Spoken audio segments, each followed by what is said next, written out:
Welcome back to Inside Personal Growth. This is Greg Boyce, and the host of Inside Personal Growth. And I have a good friend and somebody that I've known for quite some time. Actually, I was looking back at the podcast we did in 2013, which seems like a long time ago. It is. It's 8 years ago. We're going to be not only speaking about her new book called The 1 Minute Solution by Allyson Lewis, but we're going to be speaking about her training courses as well and how people can get involved in those training courses. Allyson, just so everybody knows, she is the Director of Learning and Innovation at the 7 Minute Life. She's the founder of the company. Her purpose is to help people thrive. She inspires people to re-engage them at work in their life, their passion, their purpose, clarity, commitment, productivity, kindness, excitement, adventure. She's there. Now, she's the author of this book, as I said. She's got over 130,000 copies translated into different languages, but she also has audio programs as well. The 7 Minute Difference, Small Steps to Big Change. You can go to her website and click on that and check it out. She's been doing this for a long time. Prior to her getting into this, she was in the stock brokerage business, which makes her, you have to be a good time manager if you're doing that. And a big shift in her life was when a friend of hers met her on the church steps and told her she had cancer. And so that, I think, for a lot of people changes things. So Allyson, good day to you. Thanks for being on the show. You are very welcome, and I'm glad to be here. Well, I'm glad to have you. And you know, you and I are personal friends, and we've had many dynamic conversations about the world of goal setting, task management, time management, and generally organizing one's life in general. What was the personal impetus for you writing this book, and what do you hope that the readers would take away from the 7 Minute Solution book? And then I'm going to caveat that, not just the book, but the training courses as well, because you've extensively. The reason we're actually having another interview is because you've expanded this immensely into an app, and you've got online material, and you've got a Kajabi class, and you've got all kinds of things. So go ahead and tell our listeners what's going on with you. Well, it's an exciting time, and I'll go back to your first question of where did it all start? I know the day it started, actually. I think for all of us, comes this point where there's a tipping point in life, and I had just flat out smacked it in the face. You know, I was exhausted. I was a mother, a stockbroker. I was doing all of these things. And one morning I woke up and I said, is this all there is?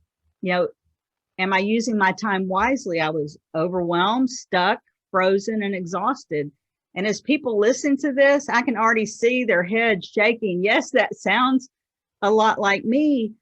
And when you have this kind of what we call an inciting event where it's almost like something switches, you know, that there's a point in time, you either have a choice in there to stay where you are and let life continue in the same way you've always done it, or you can make a choice to turn to a different direction and make life different.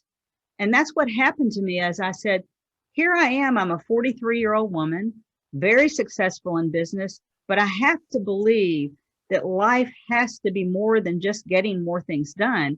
It has to have alignment with our heart, body, mind, and soul. And we have to be able to re-engage with compassion and kindness and reaching out so that we can find freedom in life. And that's why I've written all these books, is why can't you find that single piece of life that you feel like is missing?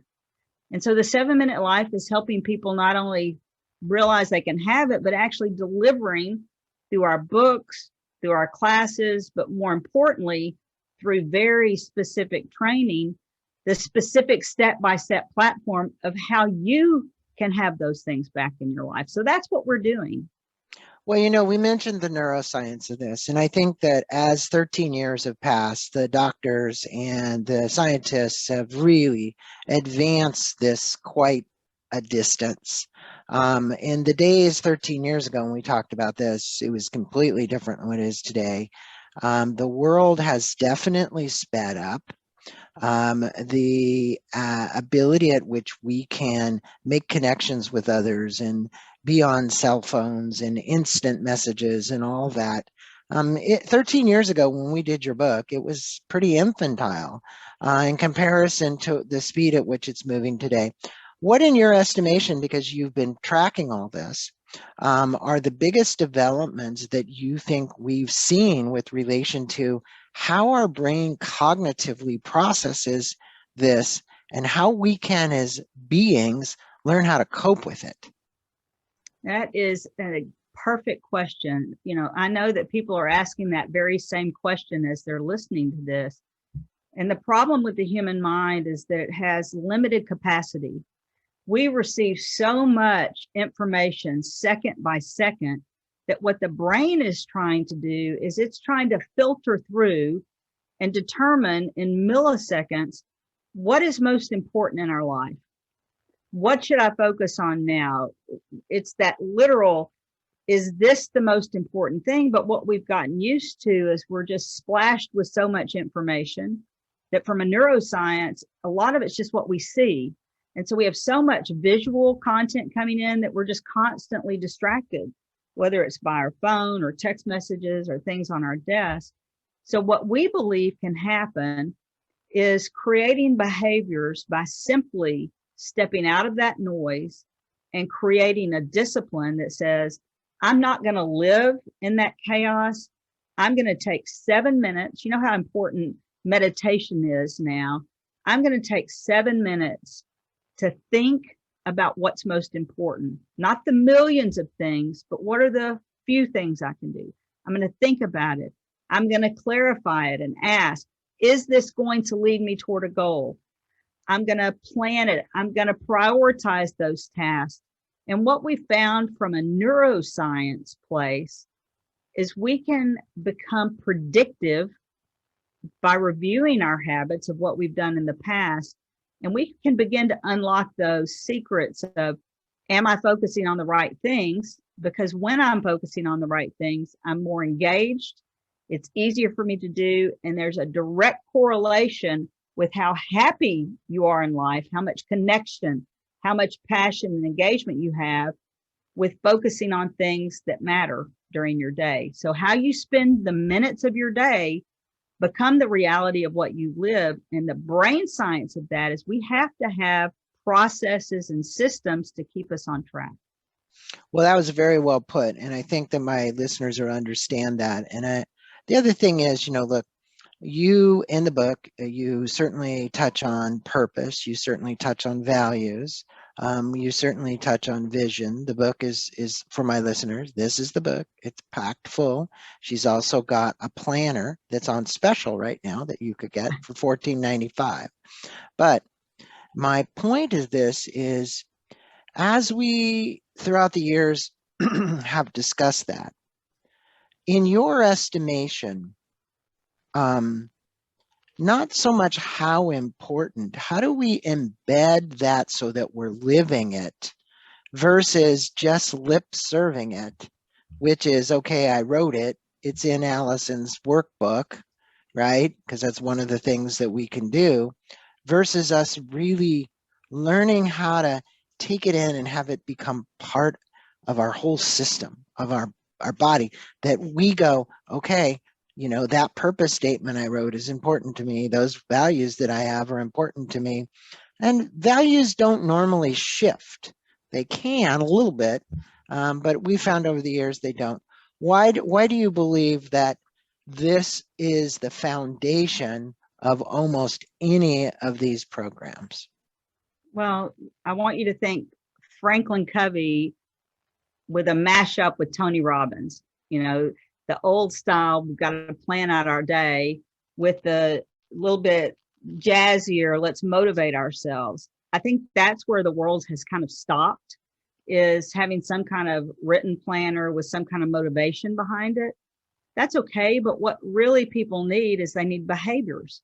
You can understand that you need to improve your time management. You can have the motivation to improve your time management, but until you have the tools and disciplines, nothing's going to change. And one of my favorite quotes is from Dawson Trotman, who says, "My thoughts disentangle themselves when they pass through my fingertips." Let me say that again. My thoughts disentangle themselves when they pass through my fingertips. I think what's different is not just writing down a to-do list, not just writing down the affirmations, which can be good, but to actually really write down, and I'm not sure if you can see this. Oh yeah, they can see it. But when you prioritize what's most important to you physically with a pen and a piece of paper, and you say, I want to help people with their mental health, or I want to re-engage with people with their well-being and their health and spend time with their family, or that third one, Yeah, that I we want to can have see it. freedom, peace, compassion, kindness. It's that holding that in your hand and choosing what you're going to let into your life that changes everything. Am I willing to take 7 minutes to look at what's most important, to understand what I need to get done, what's going to lead me forward, and then to wrap it in this wrapper of aligning your business goals with your personal goals, with the action you're going to take right in this moment in time, and being consciously aware that every moment matters. And then it becomes a choice. And the hard part is you may want to do it, but you got to create the behaviors. That's where the neuroscience, our cognitive models have been. It is okay to live in a world that's distracted. It's okay to be in 1,000 miles per hour. We want to help you do what we call the art of subtraction. Get rid of the noise, prune out the unimportant, and really focus on what's going to make life different, better. How are you going to prioritize, organize? And it's that simplify. What are you going to do that's going to make life grow and continually challenge you, and to find something that you never even dreamt imagined? Well, I know that, you as a thought leader in this, you virtually have always believed in the tacticalness of writing down between the pen and the paper.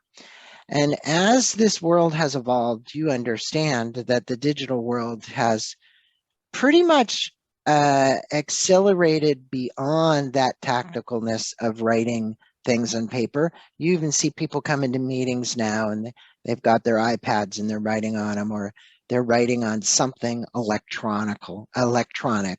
And you and I were talking about this because you bought Remarkable 2 and you sent it back because of, just things. Where are you with the 7-minute life and your integration between, this digital world, which if you look at the millennials versus you and I are boomers, and then all the various stages in between, there's lots of them. They've adopted so much and that is our world now. This device that we all hold every day to do everything. It does everything. So where are we with you and the 7-minute life as far as your evolution and your belief about that tacticalness? Wow, that's a great question. I still believe that there's going to be a place for a pen and a piece of paper. So I want to take you on a thought exercise, Greg. Okay. When you're building technology. Sure, Allyson, sure. It's kind of like Einstein and the elevator theory of where he came up with all of these things. So here's the thought exercise. Remember, those digital devices have pens now too. They just don't use ink. That's true. Here's the thought exercise. As a technology company, technology has been created to make things faster, easier, better, more robust, right? So the technology, this is the challenge, and you and I've talked about this. The challenge is, can we make the technology faster, simpler, and more robust than taking a pen and a piece of paper and thinking through something? And so as we try to merge, because you're right, people take their tablets into a meeting, but there's always this tactical, I've got a piece of paper somewhere and I've got my phone somewhere else. So how do we begin to merge these things? And from a thought exercise, which one's going to be faster and which one's going to embed in the brain more? So the problem is people are busy. The last thing they want is one more thing that they have to do that has to do with time management that's going to take time away from them. And so we're trying to take an ink pen and a piece of paper and blend it with an application where people's lives can be better. And so the thought exercise begins if 62% of people, which is what they're telling us, are still going to walk into a meeting with a daily planner, with a moleskin, with a pen, then how do we merge that? So here's what we think is going to happen. We think that the input will still be with a pen and a piece of paper. And you and I have talked about this with some of the technology that's out there. So let me just pull up an example. Yeah, like Neo Smart Pen, where it actually turns it digital, but you're writing on real paper with a real pen. So, you know, imagine if the input, what you're putting in is with pen and paper. Okay. Again, technology has to be faster than what you're using now. So regular paper, regular planner. But then through our technology, all you have to do is use Scannable, which is one of my favorite pieces. It will upload into our digital platform and it will hold, you know, a lot of time management is nothing more than a repository. So it will hold all of that information.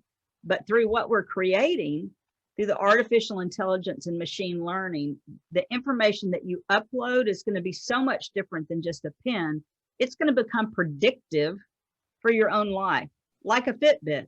If you walk 10,000 miles, you know, or 10,000 miles, listen to me, I only wish. If you walk 10,000 steps a day, you know your life is going to be better. As the artificial intelligence learns what your goals are, what you're trying to accomplish, what makes you happy, it will become predictive from what you've written down.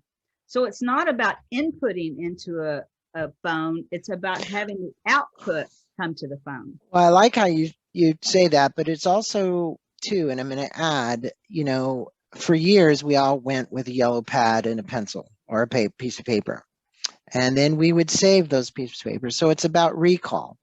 The good thing about the recognition, handwriting recognition in these tools to expedite things is, hey, I was in that meeting and I know my notes are somewhere. I got to find them. For me, I used to keep them in stacks in a folder next to my desk. And then I would have to try and find, you know, where that note was. And this isn't pre-digital because there were computers back then. There just weren't the abundance of devices that could be used in like a boardroom or a conference room or whatever to take notes. And now we are on the advent of very, very accurate AI with voice recognition for those same things. So when you walk in the room, you tell everyone it's being recorded, like we're recording this. This now is turning into a transcript almost immediately through a thing called Otter AI. So we are on the verge of so many different changes, Allyson, but I do want to touch on a point in your chapter about consciously aware. You discuss the differences between attention and choosing to become consciously aware. And this is an important point for people, okay? You can't change a habit or behavior unless you're aware of the behavior in which you are currently doing, right? Correct. So speak with us about those differences and why you believe it's so important. Okay. So I'm going to show you the conscious awareness part. And you've seen this before. But when we talk about stacks of input, these are all the planners I have going back for the last 12 years.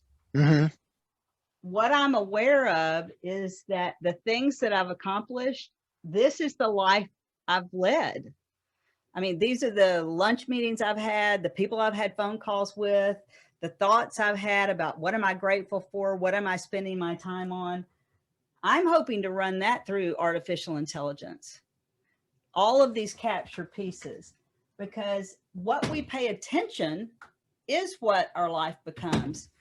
And just what you were saying is that when I go back and look, I become very consciously aware of what my time has been in the past. You know, we were talking about I hit a tipping point. Conscious awareness is when we hit the past. I see something that you're showing. What is that? I can't hear you. I can't hear you. So this says the Buddha, and it's a coaster. What you think you become. Okay. And So that's really, it's that simple. I mean, that's where we've distilled this down to is, you know, what you think about your most dominant thought, you can become that. And the subconscious is so important. And you have something called these 90-day goal worksheets, right? They're everywhere. How would our listeners use the tool either digitally, because you can fill them in on their fillable forms as well, or important to set the goal, because we've been talking about goal setting with Goalscape, but also these proximal goals, right? It's like, okay, you said, I become what I think about, but that's a really big dream, and I can't see all the steps to getting there. And where people give up is they get frustrated. And we were going to have a question about determination here, about grit. We realize how important that is in the equation.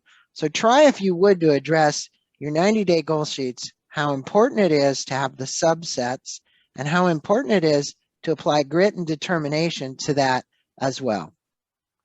That is probably the best question that anyone can ask me.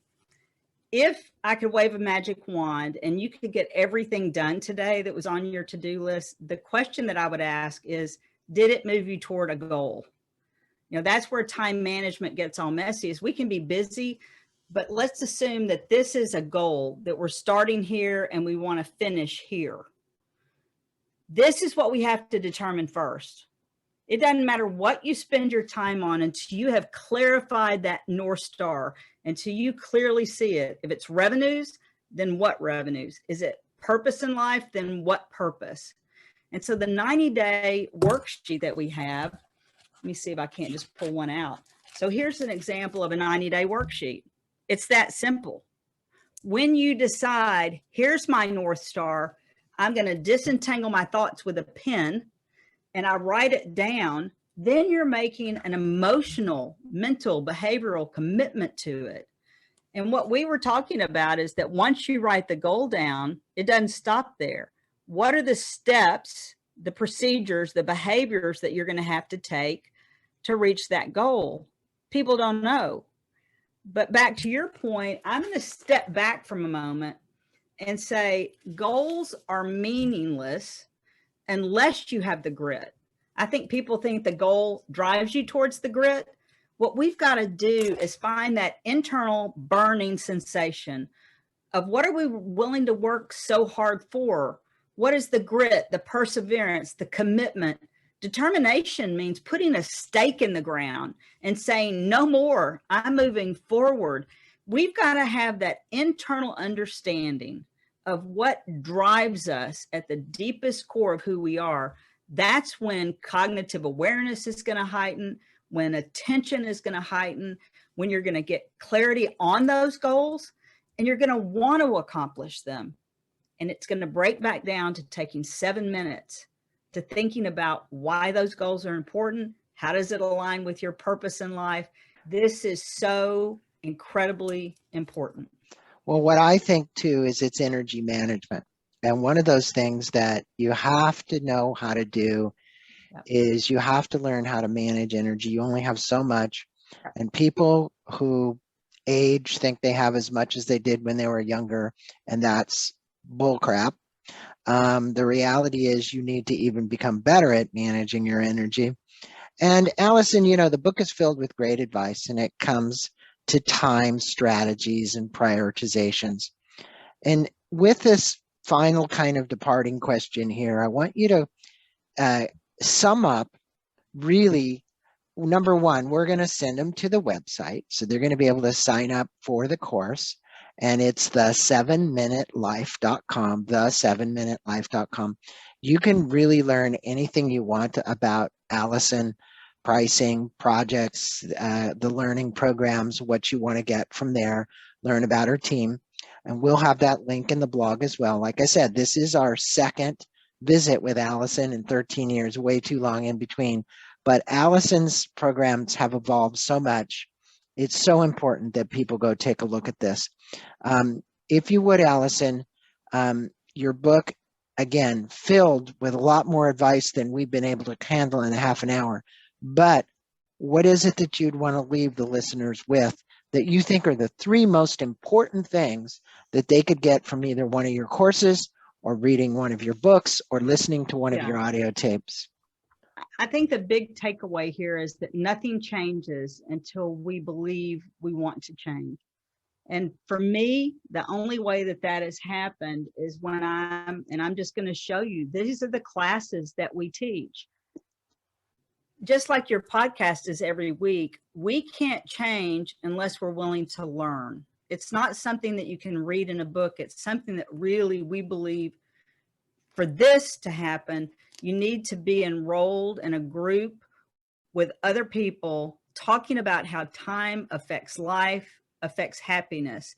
And so the link that we're going to drive them toward is a 7-week class where they come in with other people and they learn about time management. They learn about their purpose. They understand their goals. And it breaks down, here's the key piece, is to the simplicity of your thoughts disentangle themselves when they pass through your fingertips, but that's just your thoughts. Your life changes when you take actions on the things that you believe are most important. The big takeaway is we think the 7-minute life is life altering. The only way to learn it is to choose to have deep learning, and you do that through classes in a community. That'd be the takeaway. Well, this is my endorsement. I've gone through the class, and not only the class, the Train the Trainer program. And what I would say is that the content, look, you take away what's most important to you and you apply what's most important to you. It's like any course. We used to sit in universities and listen to professors lecture at us, stadium style. I did that forever. But there only needs to be one breakthrough in a class, or actually a whole semester. And those are the events that actually change your life. The breakthrough thoughts you have, the ideas you have, the ways you choose to apply those to your life, and the inspiration it gives you. I know you talk about motivation, and I think motivation is intrinsic or extrinsic, but really the inspiration that you get as a result of being part of the community. Yep. And applying that. And Allyson, it's been an honor having you on Inside Personal Growth and spending a few minutes with our listeners again for the second time. We'll put a link to the old podcast, which was, I think it was November of 2013. People will be able to check that one out as well as this podcast with links to not only her website, but also, like she said, a place where you can go to get the course. Thanks for being on. Blessings to you. I know you're headed to go to a jazz festival, so have fun down there with your parents at the jazz festival. That sounds like a lot of fun. I love it. And thanks for all you do, Greg. It's been my pleasure.